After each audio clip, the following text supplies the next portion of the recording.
बरहमपुर में रहने वाला सेठ घासीराम बहुत बड़ा कंजूस व्यक्ति है। उसकी कंजूसी सिर्फ बरहमपुर में ही नहीं, आसपास के गांव में भी प्रसिद्ध है। एक बार सेठ घासीराम अपनी पत्नी सरोज के साथ उसके मायके जा रहा था। सेठ जी, मैं तैयार हूँ। सवारी कितने देर में आएगी? अरे भाग्यवान, कौन सी सवारी? आज हम दोनों मेरे मायके जा रहे हैं। वहाँ जाने के लिए हमें सवारी तो चाहिए होगी ना। तो कुछ भी नहीं समझती। हम जो पैसे गाड़ी वाले को देंगे, उस पैसे से मैं तेरे लिए नई साड़ी खरीद दूंगा, समझी? लेकिन सेठ जी, मेरा मायका तो कितना दूर है। पूरा एक गांव बीच में पड़ता है। इसे पार करके जाना होगा।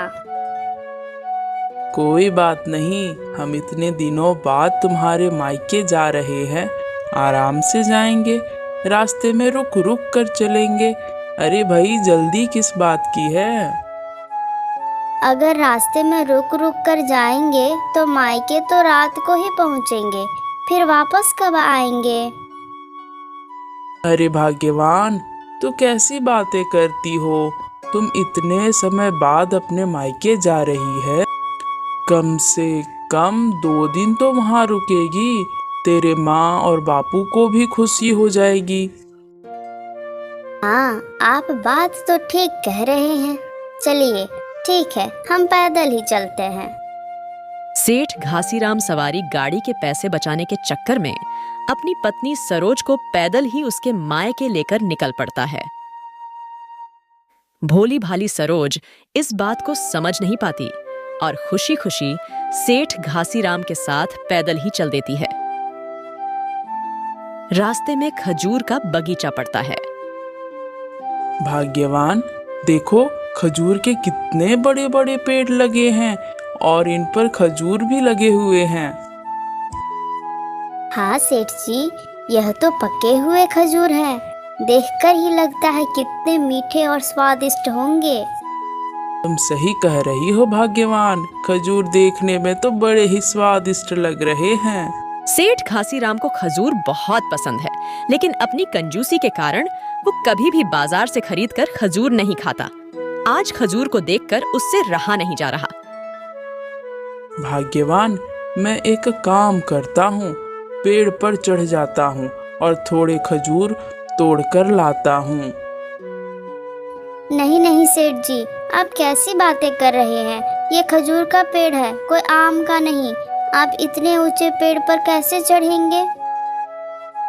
अरे तू फिक्र मत कर, चढ़ तो मैं जाऊंगा ही। लेकिन अगर कोई आ गया तो आपकी बेइज्जती नहीं होगी? इस उम्र में आप पेड़ पर चढ़कर खजूर की चोरी कर रहे हैं।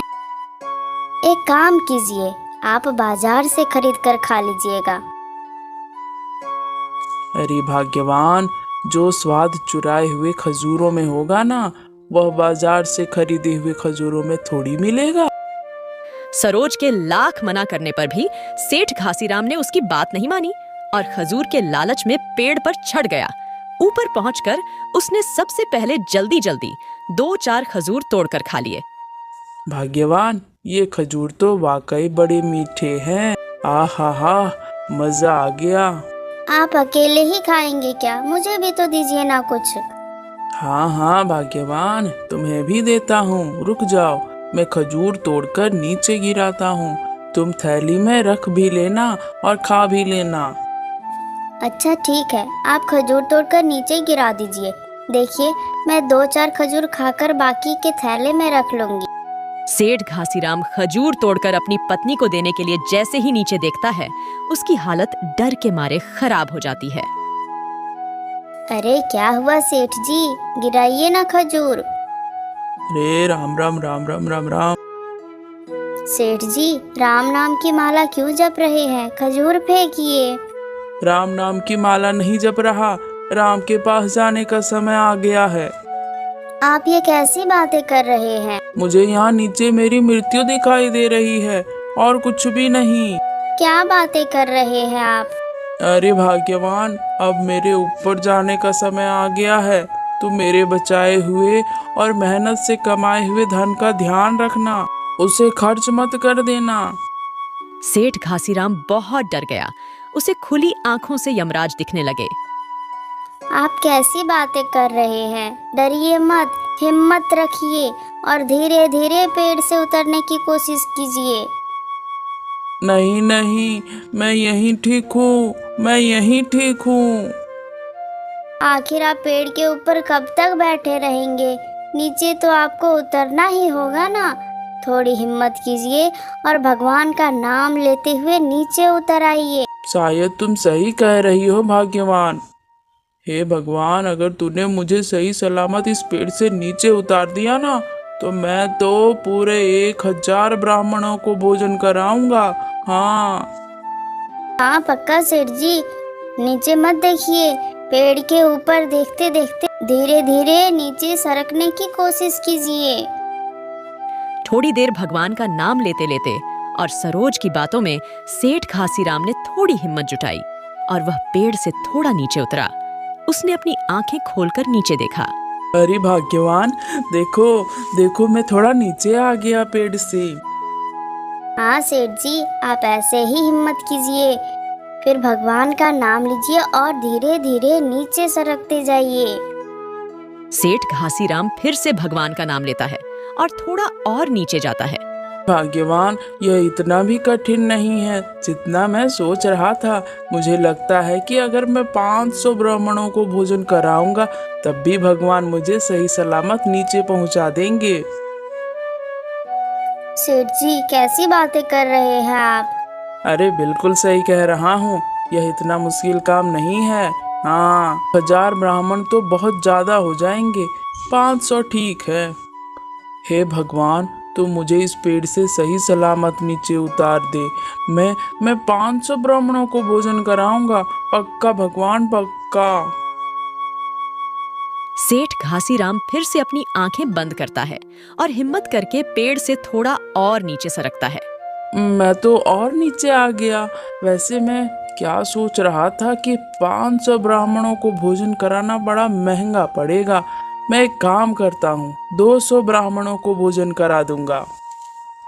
हाँ, ये आप क्या सोच रहे हैं? एक तरफ तो आपको यमराज दिख रहा है और अब आप हिसाब किताब की बातें सोच रहे हैं। तुझे क्या पता पैसे कितनी मेहनत से कमाए और बचाए जाते हैं, पगली कहीं की।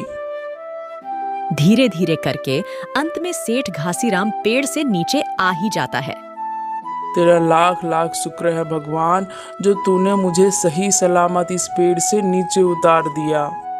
पेड़ से उतरने की शुरुआत में सेठ बंसी 1000 ब्राह्मणों को भोजन कराने की बात करता है और जमीन पर आते आते वो 1000 ब्राह्मण एक ब्राह्मण में बदल जाते हैं। हाँ सेठ जी, यह सब भगवान की ही कृपा है। आपने भगवान से जो मन्नत मांगी है उसे पूरा कीजिएगा। हाँ भाग्यवान, मन्नत तो मुझे पूरी ही करनी होगी। अरे भाग्यवान, एक ब्राह्मण को भोजन कराने में कितना ज्यादा खर्चा आएगा पता है? मुझे एक ऐसा ब्राह्मण ढूंढना होगा जो बहुत कम खाता हो। सेठ जी, ऐसा ब्राह्मण आपको मिलेगा कहाँ? मिलेगा, जरूर मिलेगा भाग्यवान, बस थोड़ा ढूंढना पड़ेगा भाग्यवान।